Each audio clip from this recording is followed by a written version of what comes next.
Yeah, we'll bring on full. Hello, everybody. Once again, we are jumping on for our weekly. Well, we're not doing. It's not just a crow audit anymore. This is turned into something a little bit more.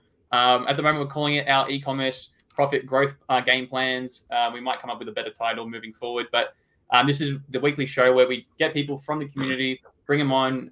We get the businesses up, and Paul, in a nice way, tears them down and shows everything that they need to do basically if they want to, increase their revenue profitably over the next 12 months. So keep that in mind, guys. Like, we're here in good faith. If you want us to really give you some real feedback, ask any questions you want as we go along, and just keep in mind, obviously everything here that we do is in the benefit of your own business. So appreciate everyone joining in. Hopefully we get some people jumping in the next couple of minutes. But what we usually do is we'll have each person come on for a little bit, introduce themselves, and then we'll just jump straight into the back end of stuff, how we can actually make some changes to the business to see it grow profitably. So with that being said, we're going to start off by bringing on Brett. We'll bring him onto the stage and we'll start with a little introduction. G'day, Brett. Tops. Awesome. Thanks for joining. And you're in the office at the moment, or is that a virtual background? What am I looking at there? I've got a virtual background on. Yeah. Awesome. No worries, man. Could you give us a little bit of that, a bit of an introduction to you, the business, like where you're at, where you want to go, and all that kind of stuff? Cool. Brett Connell, business owner. Never know what I'm up to next. Currently working on cocktail candy. It's 3 years deep. It's the first business that I've had that looks like it might be successful. However, I'd like to make it more successful. I sell dehydrated fruit direct to consumer and also wholesale. I keep watching shows like Shark Tank and look at some of the numbers that they put on there and go, far out, I'm smashing that. Why aren't I a trillionaire?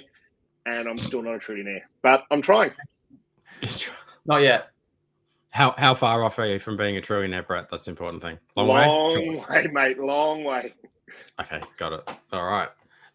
Let's have a look here. So I might bring up screen share and we'll have a bit of a poke around and see what we can come up with. Yep. So give me a second. So share screen. Now you're up. Well, and more to that, I'm a one-man show. I do everything myself, which I know is crazy. I have some employees because I'm also the manufacturer of my product, as opposed to other sort of e-com stuff that I look at a lot on the group is, someone buys and then sells. But I'm the manufacturer of my product, which takes up a lot of my time as well. So you're the marketer, the salesman, the ops manager, the manufacturer, the picker and packer, and correct, all of that. Correct. Content writer, financial management person. Got it. All right. What sort of idiot am I? Well, we've all done that. I mean, that's how I started, Sure. And it's good. So let's have a look here. Dehydrated citrus garnish. So you buy like gin or you buy like a vodka or something and you put this in with the drink, right? And that adds a beautiful flavor. Yeah. Okay. Correct. So the idea is the product is a garnish to many things, which we originally thought was just alcohol and drinks. Our customers, as always, have sharpened our product on their stone and told us that they use it for all sorts of different things, which we, of course, now, we try and move forward with some of those as well. Right. And you're literally like dehydrating everything, making it, putting it together, and so forth, right? Where are you buying? Yes. You're buying straight from farmers or that kind of thing, or have you? No. So I was originally buying from a local fruit and veg shop that offered wholesale, and then I went one step above that, and I now buy from the Queensland fruit markets at in Brisbane, where where my suppliers are buying from. So unless the only other step to go is to go direct to farmers. However, I haven't got there yet. I reckon I'm getting as cheap a price as anyone. Do you know what I mean? So yeah. Yep. Okay. My input costs are really quite low. They're low. Yeah. Right. Okay. So let's just have a bit of a look around here. So, hang on. There we go. So these are what's the go with the logos? The idea was to give some credibility to other wholesale customers to go, okay, the Pullman uses Brett, the Crown Plaza uses cocktail candy, Sea Folly uses cocktail candy, and then, Melbourne Fringe uses. So it's to give some credibility. Okay, right. Probably need to mention that then. So as used by, blah, blah, blah. Oh, yeah. Cool. Probably missing there. Meet our best sellers, got reviews, heaps of reviews. Lots and lots of reviews. Yeah, that's good. You're probably wasting some space here. You could probably have, I assume you have more bestsellers than just 3, right? We only really have sort of maybe 6. It's hard to say because each product. So, for example, limes comes in multiple sizes. So we only really have maybe 6, 8, 10 products at the most. So to have more than 3 bestsellers, I think, lemon, limes, or oranges are clearly my bestsellers. Yeah, right. Okay. You don't have the product being used though, right? You don't have someone like having a drink of the Lifestyle. product. Yeah. Lifestyle picks. Yeah. So further down, maybe in the product, in the description page, but not on that one. Yeah. Okay, cool. Yeah, need them in there. Shop collection, Yep. citrus, edible flowers, fruit, hampers. Why trust us? I don't think this is why people trust icons are great, but I don't know why. I don't think trust icons, especially these are pretty vanilla, ordinary looking, right? Very. I don't think that's what people are looking to trust you with. I would want something more along the lines of, responsibly sourced from a local Australian farmer or something, or a local store. Other things that are coming to Handmade mind, by me or something like that. Yeah, exactly. Handmade, by Brett in Queensland, Australia. We make short batches. This is not mass produced rubbish from overseas. That's like in a sweatshop, that kind of thing. There's probably 3 or 4 more things. Definitely the reviews. You want to have we have 250 plus, verified reviews, people's faces and that kind of thing. This one doesn't matter, but there are more. And I mean, this is stuff that would come out if you did a brand communication strategy. Because what are the things that really want to resonate with your audience? Even to the point, if is it, are they do you have an organic product range, for example? So one of our good family friends, they run a business called Earthy Mama, right? And they're all about organic. So people were like, oh, cool. That would a lot of people these days only want to buy organic. I'm one of them, So for me, I'm like, does he have an organic range that I could potentially buy from him? I know you might not right now. However, you need to think about all of that stuff that's going on in people's minds, like how much pesticides and herbicides and all the other bullshit's getting on this before I get to it, right? So to get your brand to even elevate it to an even other level, it's not that much more expensive for you to buy organic stuff to do this, right? But it adds a huge amount of weight, I would feel, to what you're doing, because it's so important these days. Even if it was just as an option, you mean? So still offer the existing product, but then go organic oranges are also available? I would actually probably just go full organic. I'd like the whole thing, make everything, It's not, I know it's a big change for you, but you want to point a difference, because I imagine you can go to heaps of sites and buy dehydrated fruit, right? So what's your big, and most of the time, the way that you'll find them is me.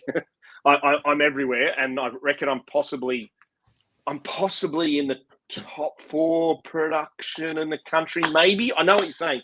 I'm findable. I'm definitely findable. Yeah. Okay. Well, then maybe it's just another option. You stick doing this one, but you do have an organic option range. I think you might be right. There's definitely. I don't think there's anybody else doing organic options as well. It might just be a case of, can I get the fruit from the markets at? Can I get organic fruit? You must be able to. I haven't looked. Oh yeah. Well, that's what I mean. My neighbor, that's what they do. They just go to the markets and buy organic produce. It's certified. You know what I mean? So easy. I think that'd be. And I mean, I could go, hey, do you guys want to sell his product? And I'd be like, yeah, absolutely, no worries. Give us, So they'd probably sell certification. It for you. Yeah. Gotcha. It's a hard thing to like. Why I'm suggesting it is because it's a hard thing for other people to try and catch up with you once you do that. You've already figured out the glasses and the jars and the labels and the fulfillment and the manufacturer and blah, blah. If you add this to this, is another bow that no one can catch you. You know what I mean? So, okay. Let's keep going through. So free Australia-wide shipping, order $10. Yeah, that's fine. It's quite big. Everything's quite big. I think from a design point of view, the front page can be done better. It's just kind of there's box. But let's keep going, looking for something different. it's taken me a while to kind of get to the story of the brand. Like I think Yep. you have a great personality and the energy that you've got. We're like, how can we get some of that up further into the brand? Whether Sure. it's like a It's actually- video. Yeah, it's down right bottom. at the bottom. Like so, Right. yeah. Well, right at the bottom is a picture of me. Yeah. You know, and like, yes, you're right. I know, and you can about me. You know, you can do the about page, and I think we tell a pretty good story there. But Yeah. maybe you're right. It's quite often that I know that people don't buy the product; they buy because they like the person they're buying it from, and that's definitely something that I believe in and has worked for me with other businesses in the past as well. So. Yeah, exactly. Like, you know, like even me looking at it, he was like a nice dude. He's obviously knows what he's doing. He's got a premium product, like, but I don't know that until here he is hiding the footer.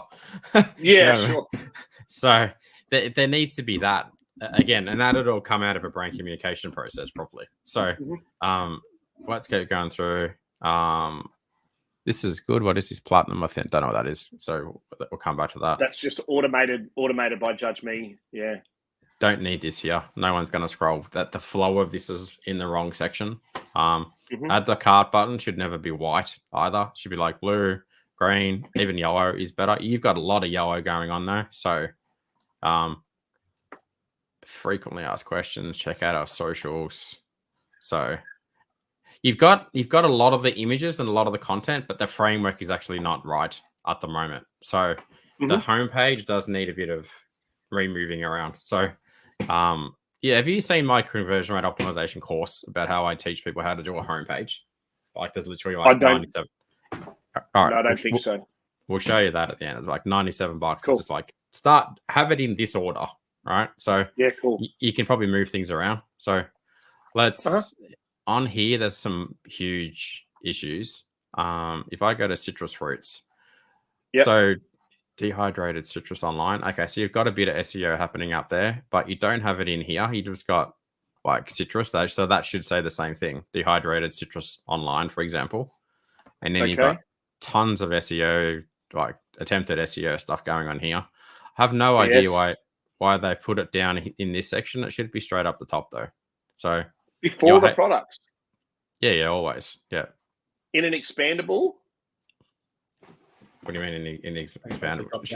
More than like if someone wants to go to the shop, they don't want to read anything. They want to.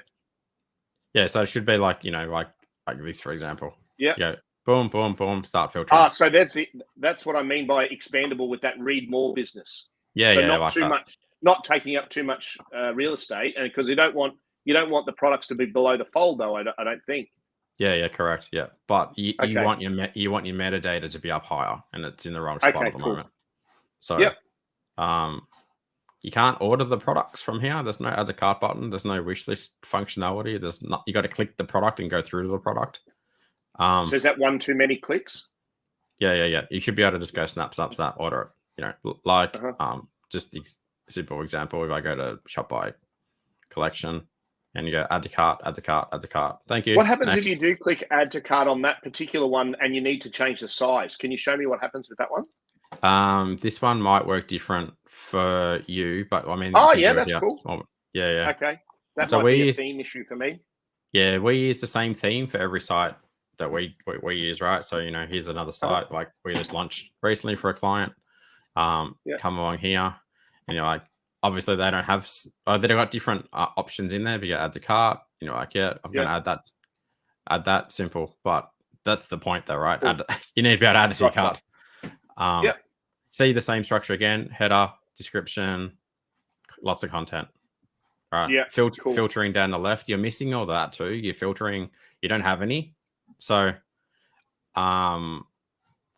for example, you should have this should actually be called like dehydrated -citrus-, right?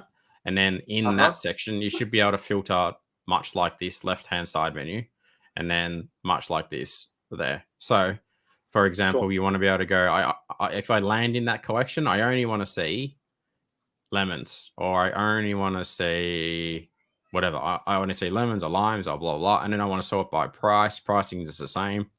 There's probably other filtering options that people may want to filter via. Maybe the usage, perhaps. But again, you know, cakes, drinks,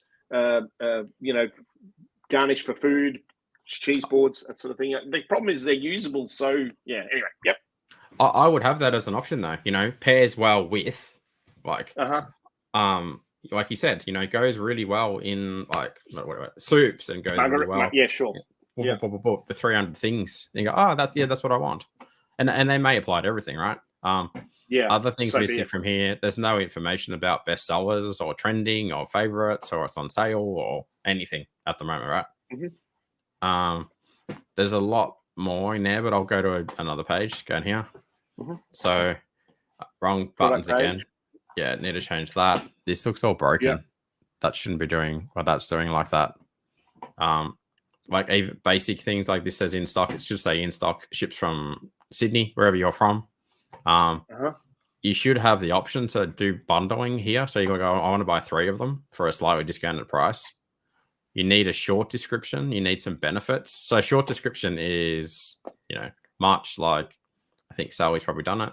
Hey, we've taken a towel game to a whole other level. Blah, something great. And then she's got benefits. Same with like this guy. Yes. Okay. Short description. Benefits in stock in Australia, Asia, blah blah blah. Like we build hundreds of Shopify sites a year. So this is fine. Images on the left usually convert better.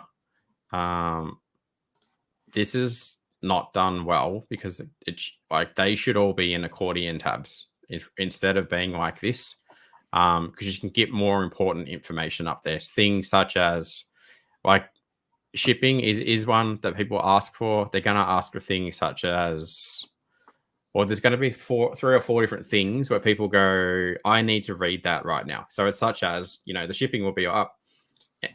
Anything over $20 is free. But what about things like, what if I hate it? Like, can I return it if it's like terrible? Like some kind of trust statements around that as well.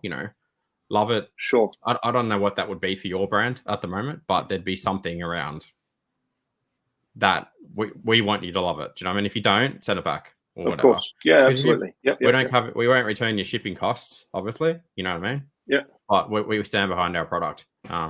Absolutely. Click on the reviews. This is all, the formatting's all a bit broken in here. So that's probably enough from a Crow point of view, from a conversion rate. Let's talk about some other things. So what kind of numbers are you doing at the moment in terms of revenue? Yeah, so on average, last 12 months, revenue is on average, I think, 19. Okay. And how is that attributed in terms of where does that come from? So what do you spend on Google Ads? On average, 1,000 a month. Okay. And what's your return on that ad spend?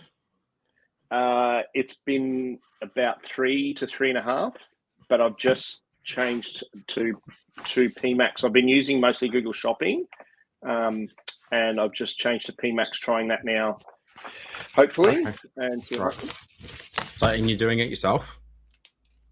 I did a course a long time ago, which I'm still a member of, a masterclass, but I don't optimize it enough. I thought it was going to be set and forget, and we all know that it's not. Unfortunately, what happened was when it started working really, really well, and I did nothing about it and just got a lot of orders and then couldn't keep up. And now I just get a lot of orders and can't keep up, sort of thing. Sort of thing, it does need some adjustments. But I was always hoping that spend 1,000, make 3, spend 10,000, make 30. It could. I just don't know whether there's enough market in the country. There should be for cocktail candy. Do you know what I mean? Is there $30,000 worth of dehydrated fruit sales available each month? I don't know. Have you? Hang on a second. I'll tell you. So things like dehydrated limes, for example, they're 170 searches a month just for that. 320 searches just for dehydrated lime. 110 for lime slices. Dehydrated. Sorry. Do you get your screen share up? No, not for the moment. I'll just talk through it. 880 for dehydrated orange slices. Like, there's probably 10,000 searches a month for what you sell. So, okay, you need to pull the pin and get someone who knows how to scale a Google Ads campaign for you properly. It's already Yeah. that's probably already profitable if you're doing one, putting in one, and you're getting a 3.5x return on your ad spend. Must be going pretty close. Yeah, it is. And I still, so even this morning, you know, a company rings me to say, hey, do you have Express? I'm like, yeah, we have Express. It's in the checkout, but she didn't look, you know, and she paid full price. She didn't pay wholesale price. And at the same time, I asked her the question, how did you find me? And she said, on Google. I said, do you mind telling me the exact words you used? And she wrote, she said, dried limes bulk. And I went, oh, that's great, because the word dried is not the word I would normally associate it with it, but dried is also another way people find me. And the fact that I offer bulk is a big, big part of my business. A lot of the other businesses don't do that. So she found me quite easily. And then within 8 minutes, her order cha-chinged on my Shopify, and thanks for coming. So, and that's definitely not attributed to a Google ad. I didn't check my Shopify to see whether it was attributed or not, but you know, it's hard to count. 320 searches a month for the term dried lime. So on top of the dehydrated limes, that's a good amount, you know? Yeah. So you're second in the Google ad, and where else are you? That's probably come from a Google ad based on what I'm saying. So yeah, you spoke at the start. You're like those Shark Tanks and stuff. Your business is the perfect kind of business to invest in, because you're sitting on a gold mine. You need someone who, like, I would invest into your business, right? Because you don't. You're like, I've done a bit of the Google ad stuff, but I don't know what to do next. So honestly, like, the next thing is you need to get someone who knows how to do Google ads. That's an absolute no-brainer, because you'll get that to 10 grand a month, I reckon, 20, 30, 40. You talk about being busy, you could be busy, very busy, right? Yeah. Because it's going to break out into consumer, the wholesale, and the big bulk. And the bulk is where you probably make a lot of money from. So, and you're not across. And that. I have been doing big bulk. I've had some contacts with some big business, and at the moment, that, you know, I'm probably one of the only ones, I think, that will say yes, I can do that, because I have the capacity to manufacture. Whereas, you know, everyone else is sort of just, you know, got a little dehydrator and I make a few little lines on that. Whereas, you know, I'm literally processing 150 kilos of fruit a day if I need to, you know. So wow. Okay. All right. Yeah. What are you doing from a meta ads point of view? How much are you spending? $10 a day, and have been for about 2 years. Right. So again, I know zero. I know that Meta is interruption marketing as opposed to people looking for me. So I understand that I do have some beautiful pictures that people might say, yes, I want that cocktail to Instagram my people with. But, you know, and the people from Meta have rung me, and they've gone through stuff, and I know they want what they want. Hang up on them and don't use them. So, because they want you to spend money willy-nilly. Yeah. All right. Yeah. Email marketing. What are you doing? Email? And how big is your email database? Yeah, it's pretty good too. But I'm really bad at that too. So I have Klaviyo, however you pronounce it. And I've done, I think we're done maybe 5,000 orders. So I've probably got about 8,000 people that have maybe clicked the button to say, you know, be on my subscriber list. But again, I'm not sure whether they're subscribers, because Klaviyo rates them as, you know, most recent users or engaged in 3 months, and then I send them my flows. I originally got my flows done at the start of the business properly, or what I think was properly. And again, haven't updated them. How often are you emailing your audience? Only if they email, only if they get in the flow, and at the end of the flow, there's no newsletters, there's no. Every now and then I'll go, hey, guess what? Blood orange is back in season. And when I do that, guess what happens? Sales come in. Right. 8,000 people, and you're not emailing like 2, 3, 4 times a month. No. I'm scared of doing that to people. All right. So my next question then. So are you scared of making, like, what's your aversion to, do you not like money? Because you've got, like, of course, literally 3 things that you could just fix probably in a month or a couple of weeks, and you'd be like at 50K a month. What's in your mind going on where you're just like, there's something clearly, you know what I mean? Is it? It's not time, because you're a guy that can fucking do. It's my only job. Yeah, it's my only job. I don't know the answer to that question. It's Do you think that not you're scared not of worthy? success, but scared of success. Maybe. You're not worthy of having a business where you go, shit, I made $30,000 profit last month and I didn't do anything. Maybe. Other than manufacture it, because it seems like you've got that kind of business. Many people would come along and go, mate, I'm going to give you like 200 grand for your business, go away. And I'm going to do all these things that Paul's going to tell you to do. And they'll have $1 million business, and they'll hire a Brett to make it, and away they go. Yeah. Well, see, that's where what I don't want to do. I'm quite happy to have, so I've got 2 employees that help me manufacture. And I feel that the manufacturing process is where the biggest cost is, despite the fact, and the manufacturing costs are not the ingredient. It's the people and the electricity, the 2 biggest costs, the people and the electricity. And so if I was to outsource that, then I'd be silly. But that's where I should be outsourcing, as you say, Google Ads, Meta Ads, Klaviyo. I should be outsourcing those things to people who know what they're doing.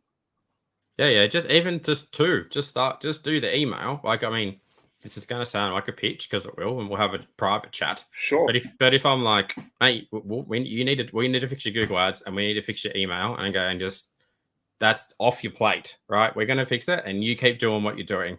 And then we just need a plan of scaling as we scale with you. Because it's no use us going, let's spend 10 grand next month. And then you're like, I've got 100 grand orders to pack, and I have 3 staff members, and I can't do that, right?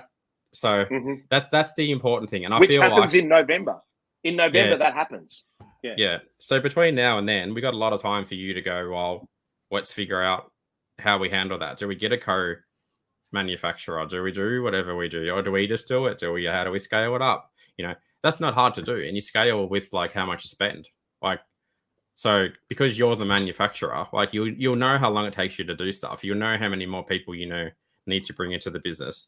You'll probably know what they need to do, really. Like, I don't imagine it's super complicated. And I'm not trying to be disrespectful, but it's like, hey, Chris, go over there, press the button, stir the machine, fill it up, put it in the packet. Type situation, correct. Yeah. So I can see a very clear path here of what you need to do to get to some I guess numbers. Then the answer to your previous question is, so I don't have any debt. And for example, but then that means when I go, okay, where do I get the next, and I'm, the income comes into me, and I use that income to, feed and house my family. And then I go, okay, well, then I need to spend next month $1,500 a month on a Google Ads guy. Where do I get my next $1,500 from? I guess that's kind of where I go, shit, sorry. Yeah. How do I do that? How does that happen? Yeah. So a proper person running a Google Ads account would probably spend 5 to 10 hours a month managing your account. So immediately you buy back that time, so you can do 10 hours on revenue generating tasks. So you're like, hang on a second, I could spend 10 hours a day or whatever, a month, calling venues going, hey, we can bulk supply you with a shitload of product. Would you like to buy it? And you're like, great. My 10 hours has gone somewhere else. Someone else is doing that. And the other person doing the 10 hours, who is an expert, has taken your 3.5 grand revenue with your $1,000 spend. Maybe they've taken it to a 2 grand spend and got it to an $8,000 return. And you go, well, I understand. I've nearly tripled my revenue. I've covered their fee. I've made more profit, and I haven't done anything. And I've had more time to do the other things. So winning. You know what I mean? Like, you certainly don't want to go, let's hire a Google ad agency and they improve my return on my ad spends from 3.5 grand to $3,800, and they think they're Jesus. You know what I mean? And you're constantly like going, what's going on? What are you doing? Tell me what you're doing. I would have known what's going on, blah, blah, blah. And you're still basically wiping their butt for them, trying to get a good result out of them. That's the difference. You need to find the people who are really good to do a really good job, and then know how to communicate, and then stay out of their way. Let them do it, right? This is the whole, sure. And I'm going to shoot a few shots here, but there's a lot of people out there that say shit like agencies are fucking shit and take your money and bring it all in-house and do it yourself. And no disrespect to that. Some brands should do that. When you're a 7 or 8 figure brand and you're like, growing really quickly, it probably is good to have a complete internal team of killers running your ads. But for the little people, the secret is finding really good people who can run your ads, that communicate with you properly, and you're also educated enough so that you know how to communicate with them backwards, so that you do have a good relationship with them and they do get a good result, and they do get a good consistent result. This is the issue with like the whole employee agency thing, where, you know, like I got sold into an agency and I dealt with a great salesperson and they flicked me over to Kevin in India that I never spoke with, and he wasn't great, right? And it goes on and on and on and on months. And that is the bad agency model. The same thing though can happen with employees. You hire people you think they're bloody amazing. They start off great. They go to shit too, right? Because they get bored, whatever. So the same thing applies to both of them. But I guess to my point, though, both of those models work. But from where you're at right now, like you're the guy doing it internally and you're not that great at it. So you just go, who is the guy that's great at it? How do I know that they're consistently great? What constraints do I need to make for those people? So they're like, I want to... a fortnightly report on this. I just want to know your course of action. I just want to know what you did, and I want to know your plan for the next month. And bring me any roadblocks, bring me any issues. Happy days, right? Sure. So you do that with Google Ads. You do that with your email marketing, because you're probably the kind of guy that's like, I like to have a bit of control because maybe some trust issues are going on or whatever. Everyone has that, because I've tried it before and they did a shit job and they took my money and blah, blah, blah. So you can still have that control, but when you put constraints around it all, then it's much easier, right? You still know what's going on. You haven't given it away completely, but now you're like, I'm not doing the thing anymore. The thing's getting done well to a high standard, and I'm making way more money than I was making. So, and I've got 10 hours extra a week. Yeah. Well, if you were if you were sending like, you know, 2 emails a month, you know, that's typically an email will probably take a good person 3 to 4 hours to put together. Like I'm talking a good email. So you've got 8 hours there, you've got 10 hours in Google Ads, you've got like you're pushing 20 hours a month that you've just bought back for a cost of, say, I don't know, 15, like $2,000, 2.5. But you go, hang on now, like I'm investing 2.5, right? And now Google Ads is now giving me, and that's just for the management, but I might put $2,000 extra into the management fee for Google Ads, and now maybe I'm getting 10 grand back, and then maybe email starts giving me 10, because email should actually give you, based on 8,000 subscribers, should be giving you like 15, 20 grand of revenue a month. So let's assume that happens. You know, that's interesting. So I guess I guess probably some of the reason I don't do it is my return customer rate is already high. Yeah. Like I think it's quite high. Again, I don't know the benchmark. So I go, what is that? And I know the data says send the bloody emails, mate, because you'll make money. And I know I've done it, but I don't know. You have to be sending. You have to send always 2 emails a month. Like that will add. Returning customer rate's good. That's for those people that are going to come back on their own. But for the people who don't, you know, there's tons of offers that you can put out to those people to do other things, right? Other ways to they may not have to come back and purchase from you again. They may come back and do some kind of engagement campaign. Even saying that though, right? So let's assume you've got a Google Ads person now for $1,500 and you got an email person for 1,000. So you're all right. I'm whatever, 3K roughly, 2K for ads in management. So it's like there's 5K that I'm spending potentially, because it includes 2K for your ad spend. You go, theoretically, that should be giving me $30,000 a month, between 25 to 30 grand a month in return. And 6 rows. But this is where it gets even better, is because as you keep not doing this is the issue. You're not doing this for month on month on month, right? So the way that compounds month on month on month, you got to have all those people paying you 25 grand. However, those people could have been telling, you know, like if that 20 grand, say that contributes to 10,000 customers, those people would have been told another 10,000 customers and another 10,000 and another 10,000. So like by December, you know, you could be pushing 100 grand. But whilst you want to do it all yourself, you're just going to like, you know, you might hit jackpot every now and then, Crank Casino come along and go, here's 50 grand for some limes. But I doubt it. You know, you can't scale a business on one-off orders, hope and prayers that people come back, right? Whereas you can pay, I put money here and I buy the traffic and I put the offer in front of the audience here and they keep coming back all the time. And I have a system, because you've got a system from the product point of view. You don't have a system with your marketing point of view. Mm-hmm. So fix the two of them. Boom, Boom. shakalaka. So again, this is not, I'm not like this is what's going to happen, but I'm like, it could happen. No, I understand. Yeah.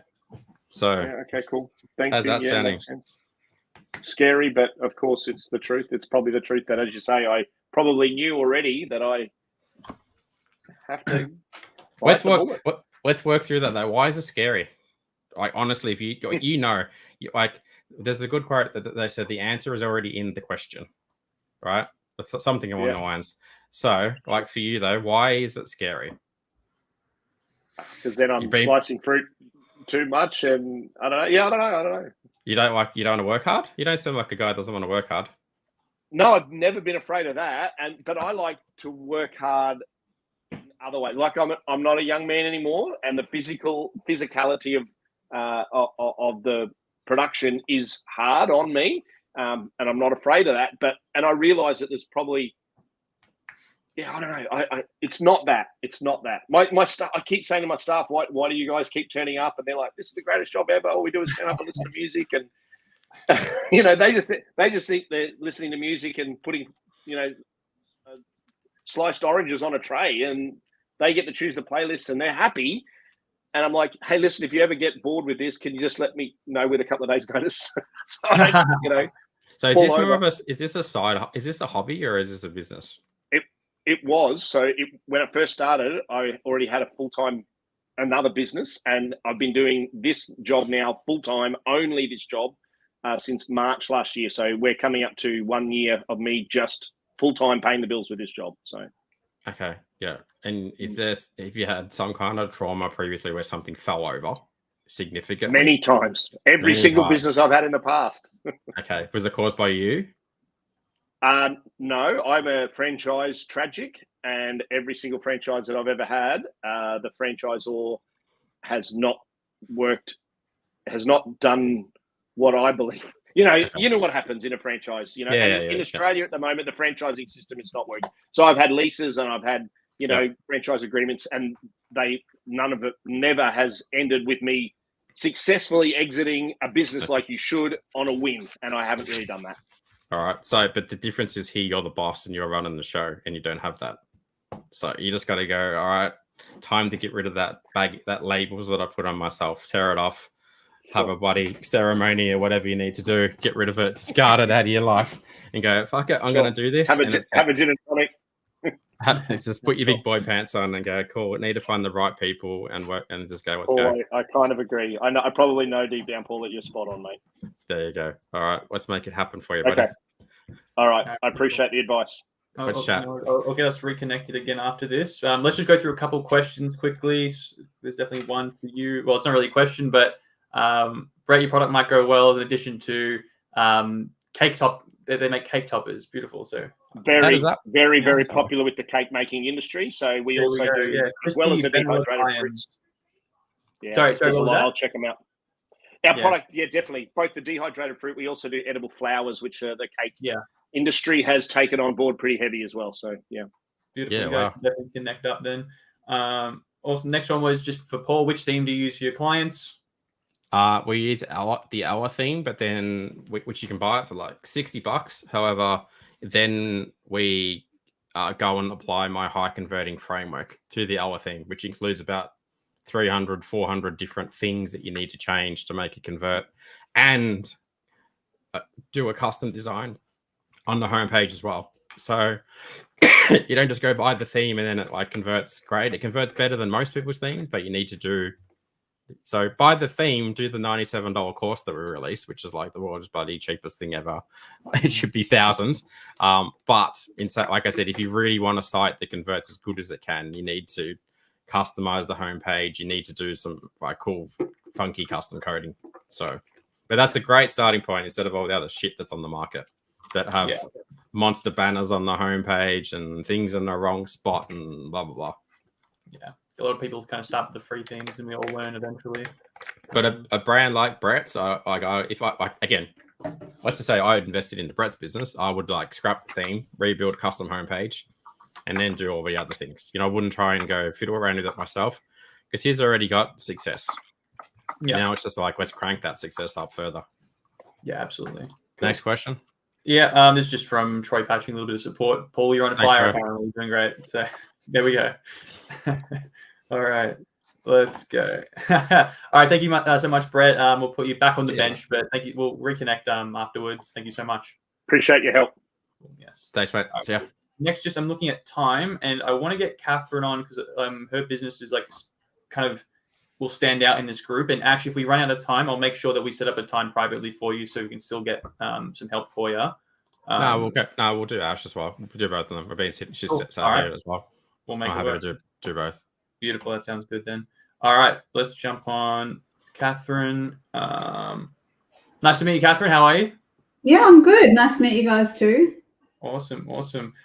Same as Brett, if you could just give us a little introduction to yourself and the business and kind of where you're at, how your experience has been, and where you want to go. Okay, so I missed Brett's introduction, but I loved hearing about his business when I did jump on. So I've been running one version of this business or another since 1999. I'm a bit of an e-commerce veteran, going online in 2013 after the birth of my youngest child. Traditionally, we're in bricks and mortar, but we started in markets and festivals. So I purchased products on my first trip to India and never stopped going back. And eventually I married an Indian and we set up our own factory in India.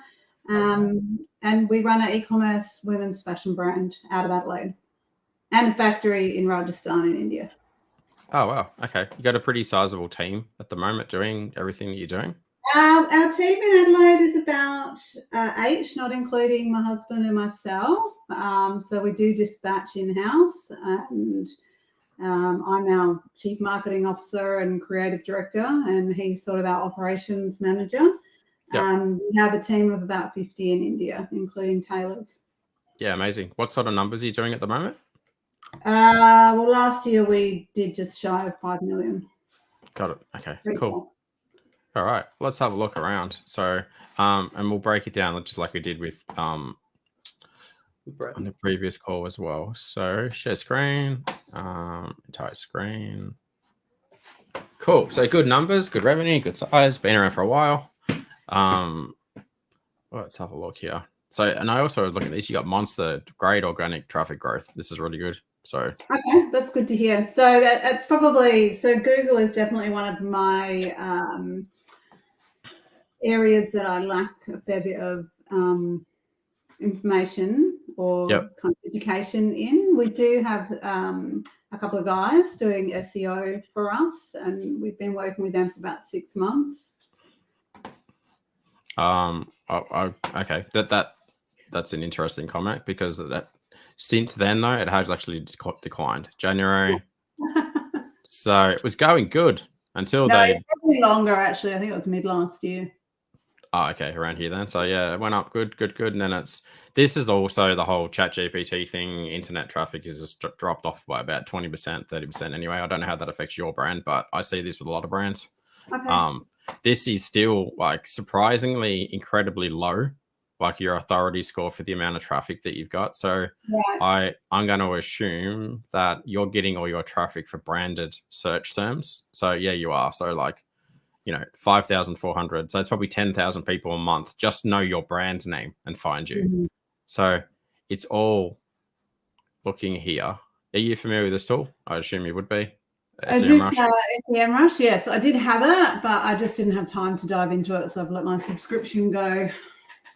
Yeah. So you've got a lot of kind of branded search terms. However, you still got some good stuff coming here, like these little ones with 140, maxi skirt with pockets, rayon pants, and so forth.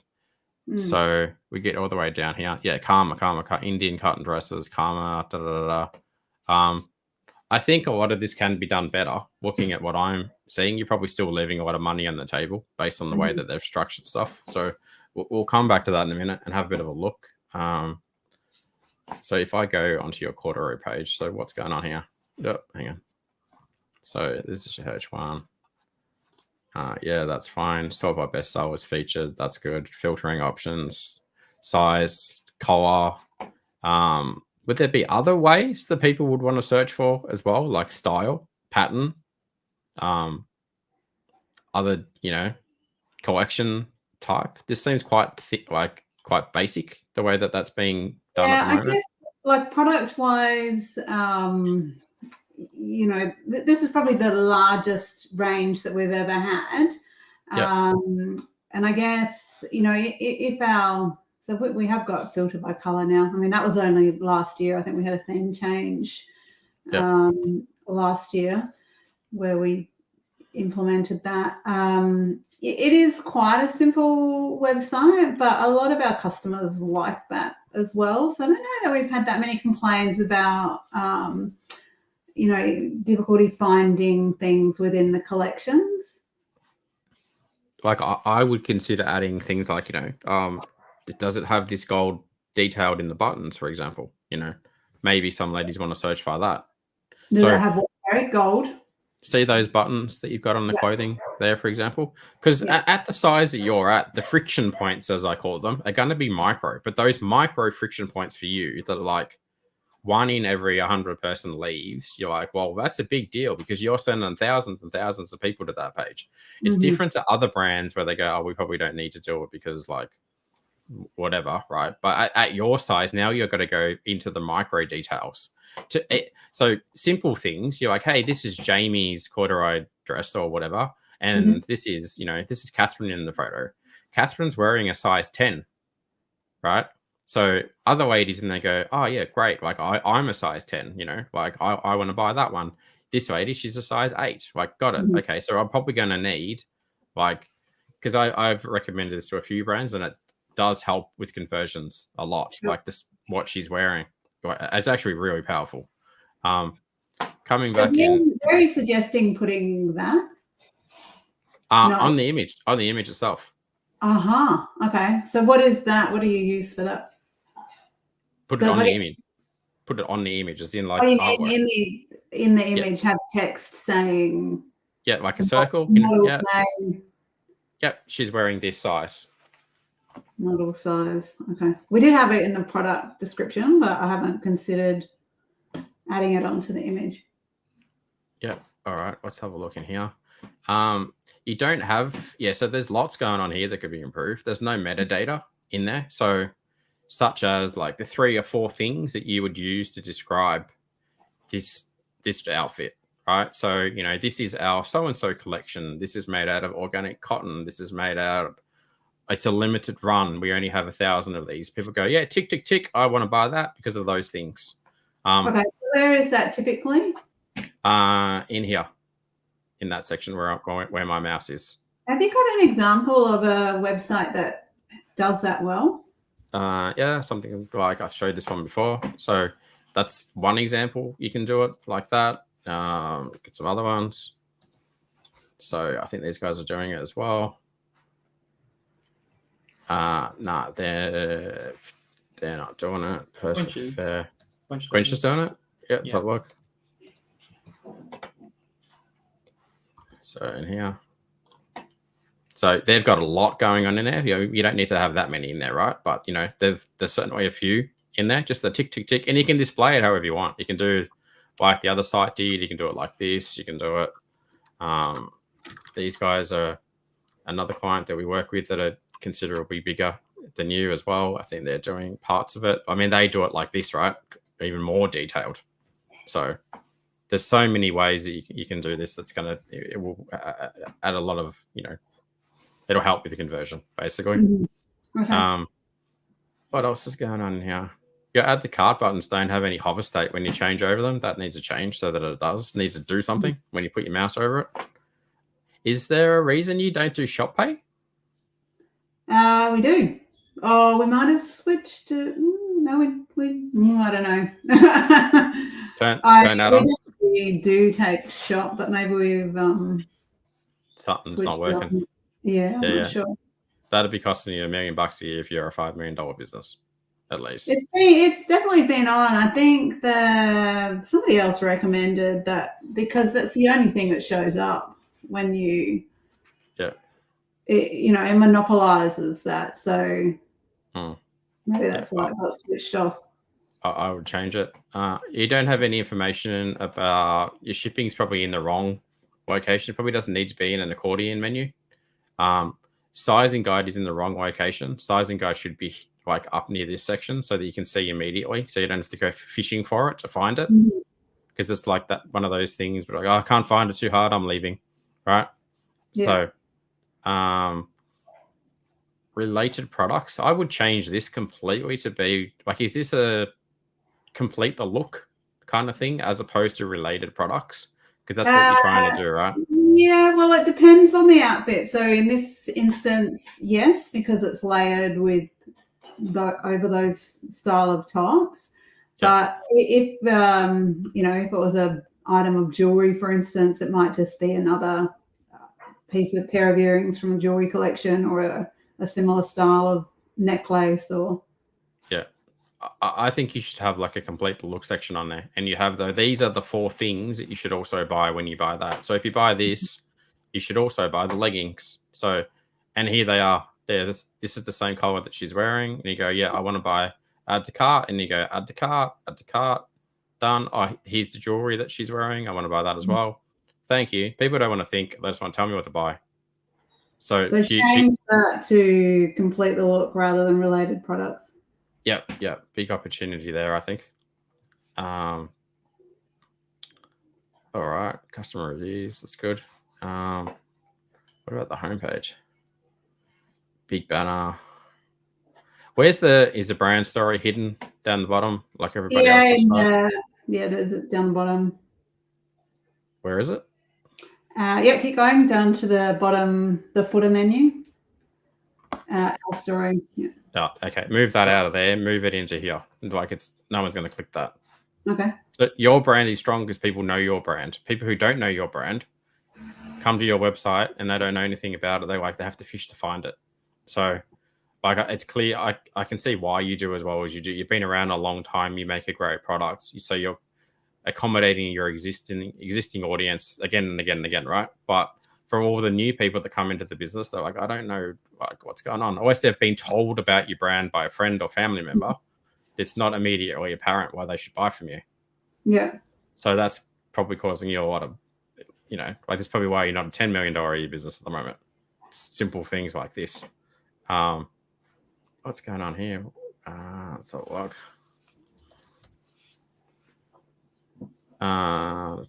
What's your you don't have a H1 tag on there? It looks like it's a logo, I think. Yeah, you don't have a H1 tag on your homepage from an SEO point of view. Your SEO company should have picked that up by now. It should be saying something in the lines of these keywords, right? We come east, proudly solves whatever, these products, this product, all the keywords with a lot of search volume on it. So but there's nothing at the moment there. That's a really bad basic mistake. They should, if they've been going for 6 months, I'd be yelling if they haven't picked that up. So is it the same internally as well? So like long sleeve dresses, I think we checked that. Yeah, that's a H1 tag. That's fine. What are you doing? So you spoke about Google Ads. What are you doing? How much you spend a month in Google Ads? Very little. So I dropped it. I've actually dropped it down recently because I didn't. So last year, I should say very little in comparison to Meta. I think we're currently spending about $200 a day on Google. Okay. Yeah. And Meta? About 50 to 60K a month. Okay, right. And you managing that in-house? You got an agency or what's going on there? I manage it myself. Okay. What do you get back from your 50K a month on Meta? Well, marketing efficiency ratio is between 12 and 15%. So, last month I spent 50K and we got 500K revenue. So yeah, cool. Okay, awesome. That's really good then. But you haven't found the same level of success with Google I Ads? don't understand Google. So last year for the first time, well, the only time in 10 years, we did have an agency for 4 months, which was a bit of a nightmare. I'd like to know who those good agencies are. I think you can go through a lot of people before you find a good agency. Yep. Yeah, it did not save me time, which was my main motivation. And they didn't have any success in scaling it affordably either. So, so I mean, Google's just always been on the back burner because Facebook has brought in, all of our traffic and conversions predominantly. Yep. So we set up, when Shopify had that kind of Google Ads function through a couple of years ago, you could just have it running through the back end of Shopify. They set up PMax. So we did that, and I scaled it when it was, looked like it was converting well. And then when we had this agency last year, they came in and, mixed things up and changed things around. And then when I went in after they left, I looked at it and I didn't sort of, there were things that were costing huge amounts for a conversion, and I just switched them all off. So that's where we're at. Most of the money is on remarketing. Okay. And there might be some cold search campaigns. I can't remember. Yeah, got it. All right. It seems like that's something you need to work on. And then the next one is like scaling that Facebook campaign even more, obviously. So Yeah. So, I mean, it definitely seems like there's opportunity with Google. I think it's not uncommon that brands spend a significant portion of their budget with Meta. Yep. But yeah, I'd like to see an uptick in, getting good Google ads going. Yeah, you've already proven, you've got a proven offer. You know that it works on Meta, right? So it's just the agency that did a terrible job. Right? So there's a reason, like even one of our marketing coaches in the eComm circle, she was head of marketing for a brand like Silk Laundry. There's a reason people get those roles, because they're so good at cracking the code that you haven't been able to crack the code for Google ads and Meta ads and stuff. So probably worthwhile having a chat around that. Are you doing email as well? What are you kind of doing from an email point of view? So I manage that as well. We generally send about 2 campaigns a week. Yep. It thinks it accounts for half of our sales, half of our revenue, but obviously there's some crossover there. Okay. Yeah. So you're very competent as a marketing person already, which is good. So yeah, I think it's that thing that I know my business better than anyone. Like, no matter how much I try and induct somebody outside of the business, they haven't lived and breathed it for 20 years. So I know the customer.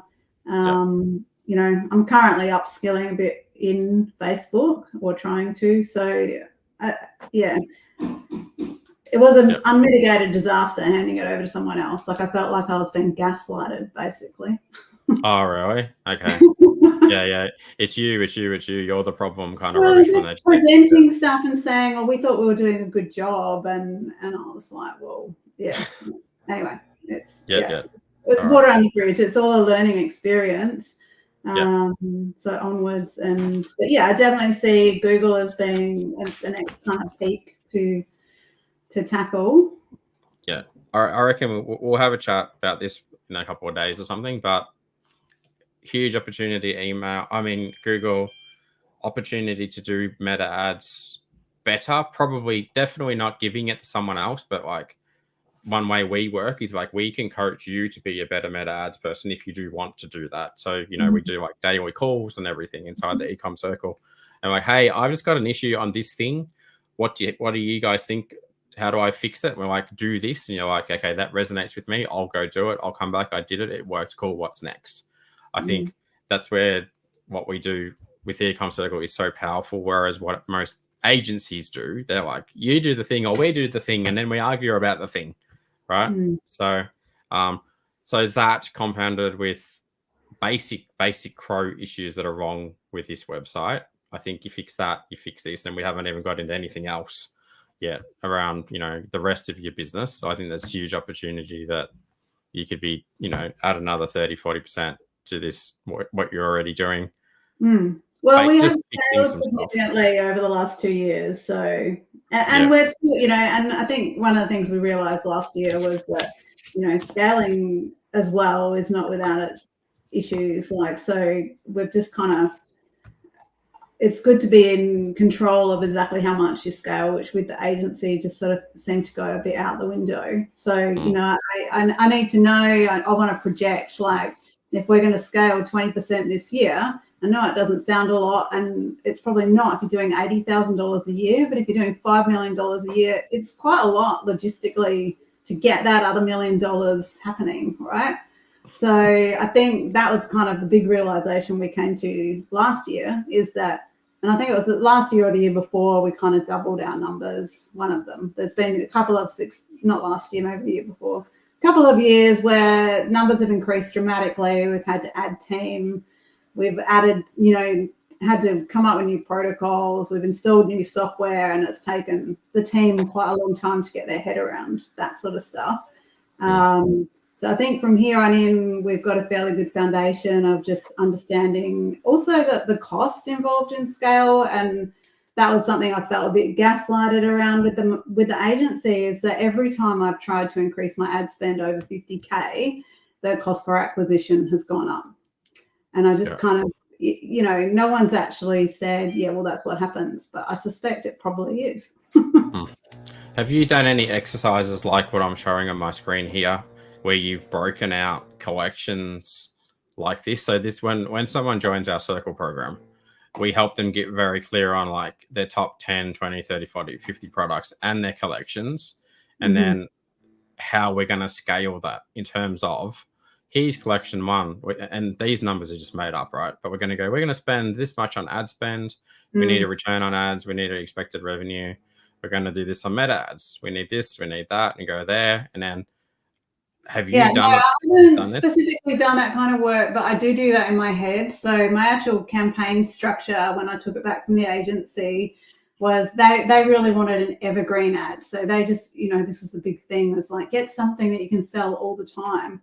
And I'm like, we're a collections-based business, right? So while I don't want to be creating new ads every day, our primary audience is Australia. We have a limited catchment of people to a degree, because we are kind of niche, like we're not a mainstream brand. So when I took back the ad account, I did start building out the campaign structure as somewhat collection or product or SKU based kind of campaigns, so that I could diversify the ad spend over a greater variety of products. So for instance, I've got a campaign that's towards a particular style of best selling dresses. Then I've got a campaign directed at lesser items like tops, bottoms and skirts. So they're all bundled into one, that kind of thing. Yeah, okay. Right. So I'm trying to do that stuff in my head a little bit with, forecasting and so I'll say to our production manager, like, you need to make sure we don't run out of that dress, because I plan on running that ad for the next 6 months. Yeah. When we help brands scale, this is a piece of work that we do for them for that exact reason. Like, we're going to tip this much money into this. It's going to give us this. We're going to go sell this many more products. It's going to make us this markup, this margin, this profit. And here's our scale campaign to do it. And you go, hey, people in the warehouse, get ready. This is what's going to happen. And then we keep looping back to this, like really, really important. So like I said, you're obviously very accomplished as a business person. There's things where I can see that we can help you.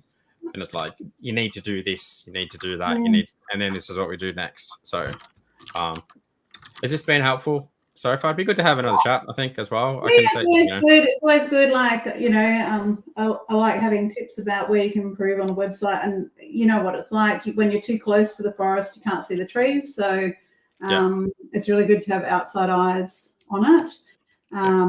Yeah, absolutely. All right, let's get on a call. Maybe after Easter we'll have a chat, and then I better jump onto Ash. Ash has been sitting there patiently for an hour now. We'll do that. Thanks, Catherine. We'll get back in touch with Catherine. Before I let you go, we just have a couple questions that might refer to you. Let's just quickly run through them. Can you recommend a good app for customer reviews? Oh, it's for Paul. What do you recommend, Paul? The customized images, is that the question? No, it should be on your. You see on the screen pop up? Oh, can you recommend good app? Oh yeah, Judge Me or Looks. Judge Me or yeah, most of our sites use Judge Me. What are you using for your Google reviews at the moment? We're using Judge Me, but I'm considering moving to Akendo. I was going to say, I could feel you saying that. I'm like, you should probably look at Akendo because of the level that you're at. Akendo is great because they've got so many different, it feels like this and the touch, and yeah, that's probably a good option for you to have a look at. And they're good Aussie team. Yeah, they're nice guys. Yeah. Next, should you always have shipping info with each product description? Yes. Should you have shipping information? Well, shipping information should be in a different section. Right, it should be, I've spoken about that one before. All right. Yeah. No worries. You love the Is this a Crow thing for doing the filtering? Is this helping with the conversion rate optimization? It's a usability thing, which leads to a better conversion rate optimization, because people walk in there and they want to be able to use your site using a certain method, right? Yeah. So it's the user experience, and it helps with the conversion rate. So they're together. Yeah, beautiful. And the last one was just from Justin. Catherine, go with Paul and his team. They won't let you down the garden path. All right. Thank you, Justin. Justin's one of our biggest supporters. Love him. Thanks. Thank you, Justin. Hello. Hope you're having a great day, mate. All right, beautiful. Thank you so much, Catherine, for jumping on. And we will bring on Ash. Let's get this done. Thank you for waiting, Ash, very patiently. No worries. Let's jump into a bit about you and the business, and we'll get going. Okay. My name's Ash, and this is my second e-commerce business. So sold the first one, and Cinchies we actually bought from someone, so it was already established about a year ago. And we make and sell reusable food pouches for baby food, yogurt, and then we also stock a whole bunch of lunch boxes, drink bottles, and other things. Cool. Right. What was your other business that you had? It was Lily and Lime, a swimwear company, niche market for D-cup and up. Got it. Cool. Okay. Let's have a look around here. So share screen again. So as a dad with a almost 2-year-old and an almost 4-year-old, I'm probably your market. So excellent. Especially considering how much my 1-year-old eats, is just non-stop eater. So let's have a look, see if I understand what's going on. The OG reusable food pouch. So I'm assuming you would fill this up with like blended purees and that kind of thing, and you put it in there and they reuse it, and you're not throwing the packaging away like when people buy those bloody YoPro yogurt things from the supermarket. And like my wife is guilty. She buys 10 of them and she throws them away. I'm like, this is what a waste. So so put it in there. It's a lot of waste, and they're way more expensive than just buying a big tub. Yes, got it. Okay. All right, I'm going to buy some of these for her. So this is only for babies, or is it for adults? No, as well? It's for, it can be for adults. But I would say our main market is really school kids, primary school. They eat a lot of yogurt, get ready for it. So it's basically lunch boxes, 1 yogurt every day. Yeah, right. Okay. I think one of my sons can't eat yogurt, unfortunately. He gets sick all the time he eats yogurt. I don't know why. Something in it. So, I mean, another thing, if you're lactose intolerant or whatever, they don't really sell those individual pouches. So you can make your own, put it in the pouch, and your child, feels like he's not missing out. Yeah, got it. Okay. Yeah, cool. I love the idea. I don't know that I'd be leading with this stuff. I don't think it's important. Like, I think the whole eComm thing is important to you, but it's not important to anyone else. Yes, I'm starting to realize that. Yeah, because you get your reward to pay. You pay for your reward to join the community, and no comment on that. I haven't paid for one since. Yeah, so delete that trophy.com. So, because me as your audience, I'm like, why should I buy this immediately? I want to see that as soon as I land on the page. So, exactly what you said. You are eliminating waste. Just the bloody yogurt things that people buy for their kids and adults is like just a huge amount of waste. And it's like, it's way cheaper to buy your product, because you're going to use it over and over and over again. And it's, made by a mum for mums or something along those kind of lines, right? This is why I'm trying to solve this problem. And it's used by, how many orders has this business done so far in total? Oh, I'm not sure exactly, but we're sitting on sort of 300 plus a month. Oh, okay. So then Yeah. loved by thousands of parents all over Australia. Like, and I'm Yeah, like, cool. definitely. That's way more important to me. That the NDIS finalist for whatever that thing was, bronze for whatever that one, doesn't matter. You know what I mean? Get down into the best sellers, quick Yeah. view. You need more photos like this of the little one using it. I think would be important. Come down into here, BPO free, recycled. What's that? You put it in your fridge. What's that one? Another fridge, freezer or something? Freezer safe. Yeah, they're all freezer safe. Okay. You probably need to be a bit That's clearer. a sandwich bag. We do. Okay, cool. Yeah.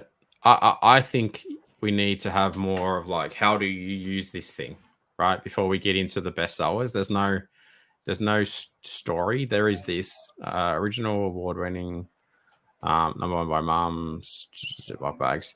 It just needs something else. Like that there says nothing. Neither does the image, right?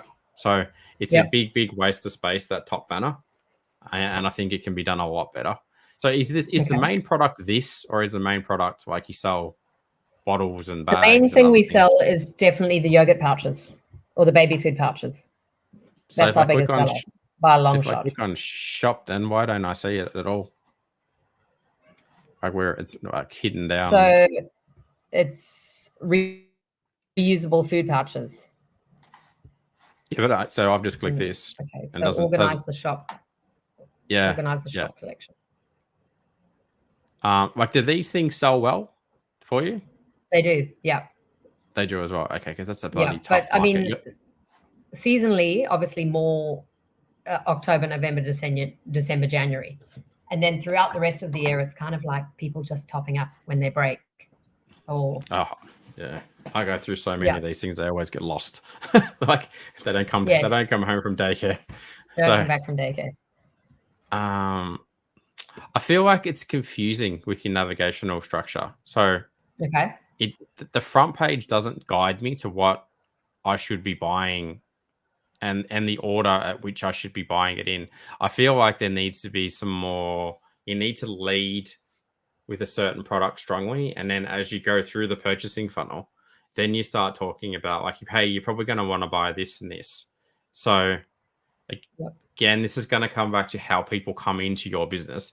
But if I came into your business and I'm trying to solve the problem, is like, I feel like food pouching is a huge waste in our family. I'm like, that's good. So I come here. Here's an example. Here is what the brand's about. Here's the best sellers. I'm like, cool, I've got it.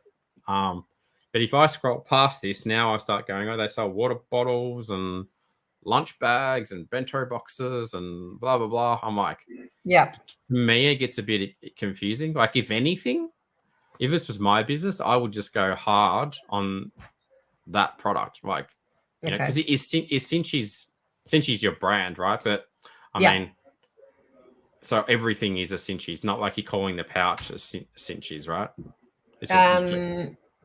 Yeah, everything that we make is Cinchi's. Yeah. It's Cinchi's. Yeah. So that's confusing. Like, does that thing have a name? Maybe they got like a pet name for this thing? No. You know what I mean? Yeah. Yeah. So I think it needs a name, like a really cool name that the mums that are out there, that they're like, you know. Yeah. So we just launched the silicone pouch and we did give it a name. Yeah, something like that, but even better. But that's a new product. Yeah, so we haven't. The old products are not named. Yeah, maybe it's reusable pouches. Is maybe that's the name. You know what I mean? But you want the mums at daycare going, it's what's that thing? You go, oh, it's called the something. It's the Cinchi reusable pouch, which it kind of does say that, but you want that to happen, right? And then when people come to your website and they go, oh, this is what they're known for. So again, get rid of that. And then you start going into, you're either here to shop for the pouch or you're here to shop for the boxes or the bags or the water bottles. So, and I think, it's people come there for the pouch. The other stuff, it's just an added bonus. They just want to get it all from one place. So it is the pouches that sell the most. Yeah, and I reckon, like I said, honestly, like if it was my business, I would just go the Cinchi reusable pouches. I'd be like, that's it, that's my brand, because I feel like it's diluting your brand a bit, or with other things. Like, surely you know, Lunchback is so competitive. Like, you know, like to you, yeah, like what revenue are you doing a month? Did you answer that already? No, not yet. We've had a few months of 30, but no, we're going like between 20 and 30, and I really just want to crack 30 consistently. Yeah. So then what does that look like from if you break that up? Like, how many are the pouches of that 30K? Say is it 25? Well, so this is my other issue, is that they're really cheap. So we might be doing over 300 orders, but our average order value is like 40. Yeah. So but what's the total revenue that they bring your business though?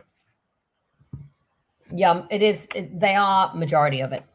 Majority, sort of 80%. Yeah. So in my mind, I'm like, do away with all the other stuff and just scale the Cinchis to the moon, to the point where, yes, people may only spend $40 on the first purchase. However, maybe they go into some kind of subscription thing again on the back end of that, where they just get like sent new ones every second month, because they're going to go missing, right? So yeah, you might break even on your first order. However, someone like me just goes, cool, they're just going to rock up at my house every 2 months because I've got more coming, and that's great. Like, and that's it. We go, how do we get this business to $100,000 a month business? And all we do is focus on this thing, and then that's it. Because it's not confusing. I want to buy a water bottle, and I'll buy a lunchbox, and I'll buy whatever. Like, I see what you're doing. You're like, well, it adds to our revenue, which is great, but it adds to the confusion. Yeah. Whereas, and look, and we had to pay for them in the first place. Yeah, you have to buy them, you have to sit them in stock, and then they might not sell, and then blah blah blah blah. More moving parts. You go, no, we just do this and the whole front page is about this. The whole reviews are about this. Everything you do is about this, and you just go, this is what the brand's about now. Yeah. To me, there's something in that. Yeah. Like, because I know I can go to Etsy. Look, I'd love to do that. For me, the less SKUs, the better. Yeah. Gives you a really clear direction, right? So we'll keep looking. So if we go around here, and I come here. So yeah, this is done good. This is done good. Get rid of this. Reviews is good. Benefits, needs all the benefits. I reckon you need more packs than just 10, because how much is it? It's 35. $35 for 10, or the pricing is too small as well. It should be bigger and bold, at least half the size of that and bold. So, because even now I'm like, did the price change? I think you could probably get a lot more. You could get like 25. That's going to increase your order value easy. Like, it's like $60 for 20 of them or something. Okay. Then we've got get rid of this color. That's no good. Mix and match reusable. Go to bundle builder. This is confusing. No one's going to click that. Not well. Add to cart buttons are the wrong color. Don't use white. Doesn't change. Doesn't do anything. Tax and shipping. Get rid of all this. Shipping. There's no information about shipping. It should just say shipping is $10 or $15 or whatever it is, and all orders shipped from Sydney, Australia, or wherever you're from. You got too many distractions as well. You got this thing over there. You got this thing over here. You got live chat over there. Don't need all that. This is also in the wrong spot. Don't put that in your header. Get rid of that. What was that? Sorry, I missed that. Don't put all this stuff. Don't put this in your header. Okay. You don't want people to come to your website and then click Instagram, and then 2 minutes from now they're looking at, like, you know, cats doing silly things on Instagram and they've forgotten about you, because that's what will happen. So I can see a lot of opportunity here, definitely. Yeah. It just needs paring back, and I would also get rid of this orange color. Is that a brand color? Look, it's an old brand color that we're trying to move away from. Yeah, kill it off as quickly as possible. Don't use orange unless you're Amazon. Change it to a baby related color, like, you know, greens or blues or something. Not purples, but greens or blues or something nice, or yellows or something. Okay. What else is going on here? So you do 30K a month. How does that come into the business? What are you spending on marketing to do that? So we have a Google agency because I've never been comfortable with Google Ads, and we spend 1,000 on Google Ads a month. Yeah. What does that get you back? ROAS is sort of at 8.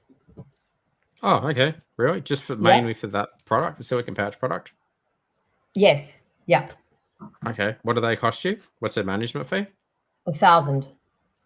Oh, okay. And then what's your ad spend? Ad spend is also 1,000. Oh, well, okay, cool. 2K to get that back. Yeah. Okay.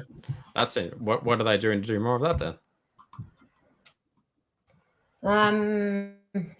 Look, they don't want to increase spend. We did for back to school, like November, December, and January period, and then they advised to bring it back down. And there's definitely been a dip. There's definitely been a dip this month, but yeah, in all aspects, there's been a dip this month. Facebook as well. That's to be expected. We're about 3 days away from Easter, so everyone's already in holiday mode. So I'm surprised anyone even come to this call. No one's working this week. In saying that, though, like that's something weird going on there with them not wanting to do more. Like there are, again, I own an agency, insightful.com.au, but so I can shit on agencies because we are one. Some agencies are happy to have 1,000 clients that pay them $1,000 a month that are really, really easy to manage. And they only ever go to like $8,000 a month in return, right? Because as they start going further than that, like things start going a bit shaky. So you become a bit more of a pain in the butt to deal with as a client. So that's literally the business model of a lot of agencies out there. So, push for more.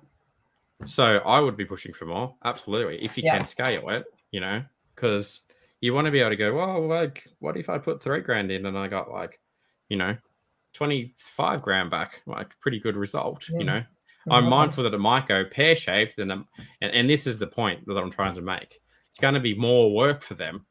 So they're like, hey, you need to pay us a bigger retainer. Most agencies do not know how to have that conversation with you.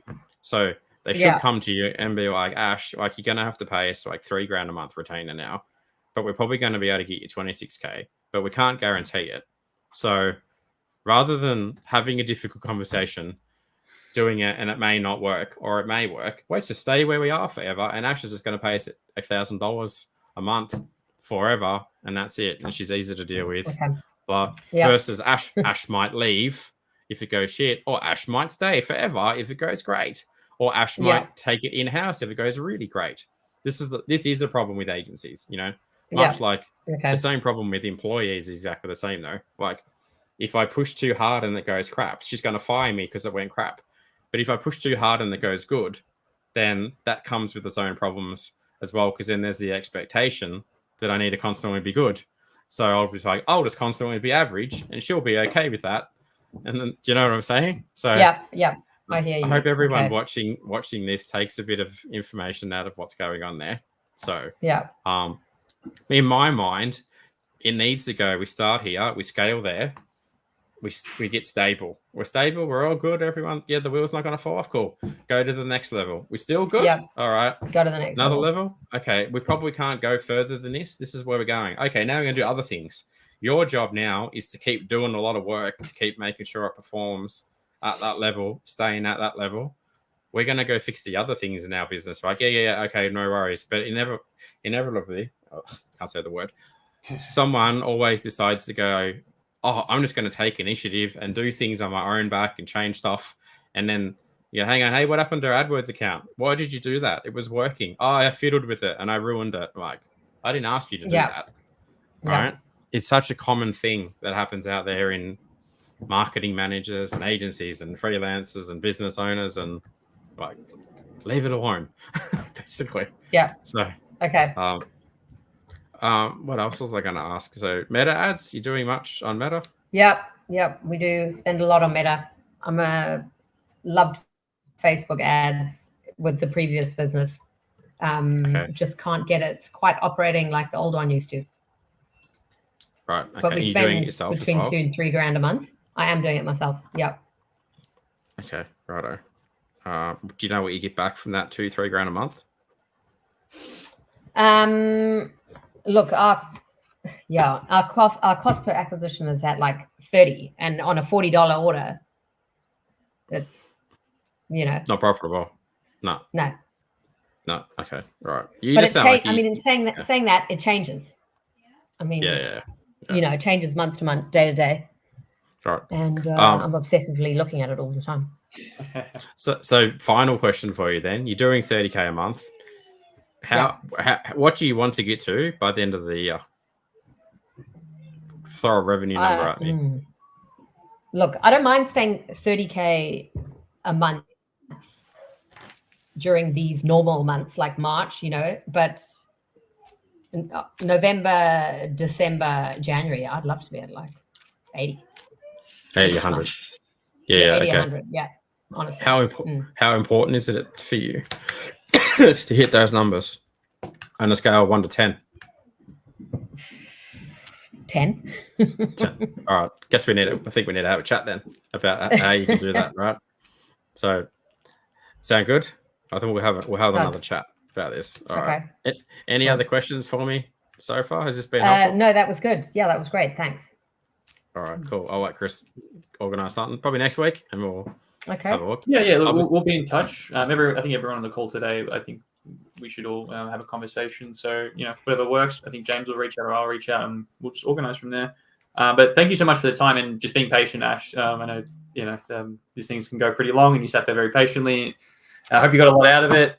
So thank you. No, all good. I love learning about those other businesses. Yeah, it's great. I think everyone in here, we get a lot of positive feedback on this thing. Everyone loves watching the other members of the community. So it's really cool. So thank you very much. We'll be in touch, and I'll just start closing us off. So for everyone still watching, stage.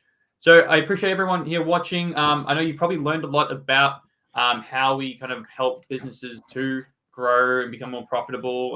Now, if you are an Aussie e-commerce business, which you probably are if you're watching this, and you do want to learn directly from Paul and the rest of our A-player team that we have to help get these sort of results for you, this is what we do day in, day out. Paul looks at these websites, we go into the back ends, we analyze businesses, where they're falling short, where they're doing well, so we can double down on the things doing well. We'll just get up, Paul's sharing his screen right now. I've linked the page for you. It's called the eCommerce Circle. You can go click that link and check this out. But did you want to run through the page quickly, Paul? Nah, people can have a look at it. Go here, watch the testimonials from these people. They're all family-founded businesses. This is not a big corporate coaching community. This is for husband and wife, mums and dads, mums and mums, and so forth. Where we help you. I'm not going to go all the way into it, but we help you with all of the things that we've spoken about so far, and tons more. So we've got a very structured curriculum, and it's all what does that person need to do next in their business, and we will help you on that next thing, right? So if you're interested in this, all of these people, they're all family-founded business owners. This is just a call that we're recorded. So, but just watch these two things, and you'll go, oh, I get what it's about. These guys started, they were doing 30K. November, they did 195K or something, right? These guys started small, similar thing. You can't see Chris's head, unfortunately. I might fix that, but this is what we're about. So helping e-commerce businesses that want to hit family-founded e-com businesses that want to get to $500,000 a month, basically, is our goal. And doing so, safely, sustainably, so that you spend more time with your families, which is the most important bit for us and for me as a dad, but doing so profitably so that you guys actually make money, because most e-com businesses grow and grow and grow, and are still getting paid crap. The ATO is my best employee. They get the most amount of money, not me. So we work on, this is not just will help you with your meta ads and your Google ads. This is everything that you need. So there's going to be another video going up on this page soon. So I will show you that you guys watch the next video and you're like, okay, I get it. I see what's going on inside there as well. But yeah, just watch this. Even call these guys, Landon and Chris are happy to talk to people if they want to join and go, what's it like? So hope that makes sense. Awesome. Perfect. So thank you everyone again for watching. The link for eCommerce Circle is just below. You'll see in the comments. If you're interested in joining in next week's, then all you have to do is get in touch with me, James, Paul, anyone else from the team, and we'll set you up. So thank you again and have a lovely week, guys. See you guys.